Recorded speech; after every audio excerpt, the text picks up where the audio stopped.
আমার মাদ্রাসা হচ্ছে দোহার উপজেলায়, দোহার থেকে এসেছি। আজকে কতদিন ধরে আন্দোলন করতেছেন? আমরা গত 19 তারিখ থেকে আন্দোলনরত অবস্থায় জাতীয় প্রেস ক্লাবের সামনে আছি। গত 19 তারিখ সকাল 10 ঘটিকে আমরা মানববন্ধন করি। মানববন্ধনের পরে সরকারি মহল থেকে কোনো সাড়া না পেয়ে আমরা অবস্থান ধর্মঘট কর্মসূচি দিই। সে জায়গা থেকে অদ্যাবধি পর্যন্ত এখন পর্যন্ত আমরা অবস্থান ধর্মঘটে ছিলাম এবং সে জায়গায় সেই 19 তারিখ বিকালে পুলিশের কিছু সদস্যদের মাধ্যমে আমাদেরকে মন্ত্রণালয়ে ডাকা হয়। আমরা মন্ত্রণালয়ে গিয়েছিলাম 4 সদস্যের একটি টিম। সে জায়গায় কারিগরি মাদ্রাসা শিক্ষা বিভাগের সচিব, উনি আমাদের সর্বোচ্চ অভিভাবক, ওনার কাছে আমরা গিয়েছিলাম অনেক আশানি করে এবং আমাদের প্রত্যাশা ছিল যে উনি আমাদেরকে ভালো একটা সুসংবাদ দিবেন এবং আমাদেরকে পাঠদানে শিক্ষা প্রতিষ্ঠানে ফিরিয়ে দিবেন, এমন একটা আশা নিয়ে ফিরেছিলাম। কিন্তু অত্যন্ত দুঃখের বিষয় হলো সত্য যে উনি আমাদের সাথে মিসবিহেভ করেছেন, আমাদের সাথে ভালো আচরণ করেন নাই এবং উনি আমাদেরকে ধমক দিয়েছেন। আমরা আন্দোলন কেন ডেকেছি? আমাদের ন্যায্য অধিকার আদায়ের জন্য। 40 বছর যাবৎ শিক্ষকরা রাজপথে শুয়ে আছে, বিভিন্ন সময় আন্দোলন করেছে, অথচ আজ পর্যন্ত একটা বারোর জন্য একটি মাদ্রাসাও জাতীয়করণ করা হয় নাই। অতএব আমরা সেই যৌক্তিক দাবি নিয়ে এসেছি। তিনি আমাদেরকে ভয়ভীতি দেখিয়েছেন যেন আপনারা চলে যান, অন্যথায় আপনাদেরকে পুলিশে ধরা হবে। আমরা বলেছিলাম আপনার ক্ষমতা আছে, আপনি পুলিশে দিতে পারেন, আর আমার ন্যায্য অধিকার চাওয়ার দাবিদার আমি রাষ্ট্রের একজন নাগরিক হিসাবে। রাষ্ট্রের সর্বোচ্চ সংবিধান অনুযায়ী আমি মাদ্রাসা বোর্ডের অধীনস্থ এবং কারিগরি মাদ্রাসা শিক্ষা মন্ত্রণালয়ের অধীনস্থ মাদ্রাসা এনটিসিবি কর্তৃক প্রণীত মাদ্রাসা শিক্ষা পাঠদান করে আসছি। আমাকে নিয়োগ দিয়েছে আপনাদের সরকারি যারা ঊর্ধ্বতন নিয়োগ কর্তৃপক্ষ আছে তারাই। অথবা আমাকে নিয়োগ দিয়েছে, আমি ডিউটি করি, আমি সকাল 9টা থেকে 4টা পর্যন্ত ক্লাস করি, অথবা আমাকে বেতন দেওয়া হবে না।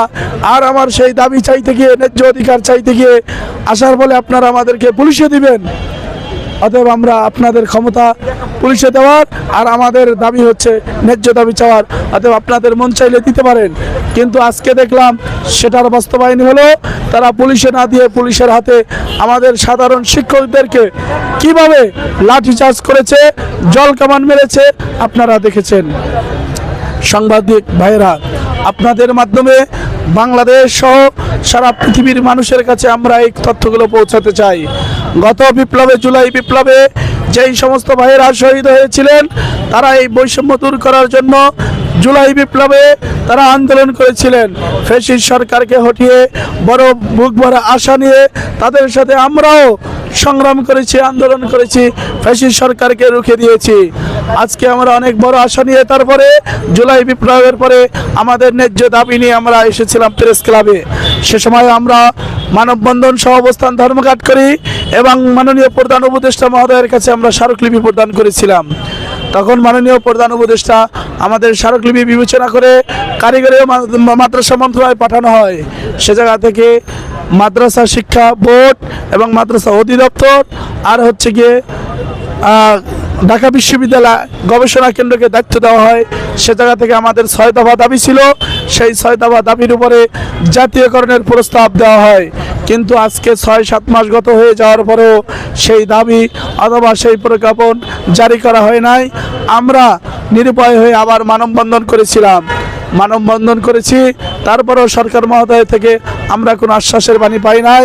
সর্বশেষ আমরা সংবাদ সম্মেলন করেছিলাম 18 তারিখ। সেই 18 তারিখ সংবাদ সম্মেলনের পরেও আমাদের কোনো ঊর্ধ্বতন মহল আমাদের সাথে কোনো আশ্বাসের বাণী না দেয়। তখন আমরা 19 তারিখে জাতীয় প্রেস ক্লাবের সামনে মানববন্ধন করি। মানববন্ধন করার পরেও যখন আশ্বাস না পাই, তখন আমরা অবস্থান ধর্মঘটে যাই। সেই অবস্থান ধর্মঘটের পরে 1 দিন 2 দিন চলতে চলতে যখন শুক্রবার পর্যন্ত চলে আসে, সেই শুক্রবার আমরা আবার সংবাদ সম্মেলন করেছিলাম। সেই সংবাদ সম্মেলনের মাধ্যমে আমরা বলেছিলাম 26 তারিখের মধ্যে যদি বা 25 তারিখের মধ্যে যদি আমাদের বিষয়ে সুনির্দিষ্ট কোনো ঘোষণা না আসে, তাহলে আমাদের সর্বোচ্চ অভিভাবক এই সরকারের প্রধান মাননীয় প্রধান উপদেষ্টা যিনি আছেন, তিনি তার দপ্তর থেকে আমাদের বিষয়ে জাতীয়করণের একমত পোষণ করেছে, মতামত চেয়েছে। সেই 6 মাস আগে চিঠি করেছে, আজ পর্যন্ত কেন বাস্তবায়ন হয় নাই? তাহলে আমরা সেই প্রধান উপদেষ্টার মহোদয়ের কাছে আমরা জিজ্ঞাসা করব, সেই মহোদয়ের কাছে আমাদের দাবি দেওয়া পেশ করব। এই জন্য আমরা এসেছিলাম, শান্তিপূর্ণভাবেই মিছিল হচ্ছিল এবং আমাদের দাবি নিয়ে আমরা অগ্রযাত্রা করেছিলাম।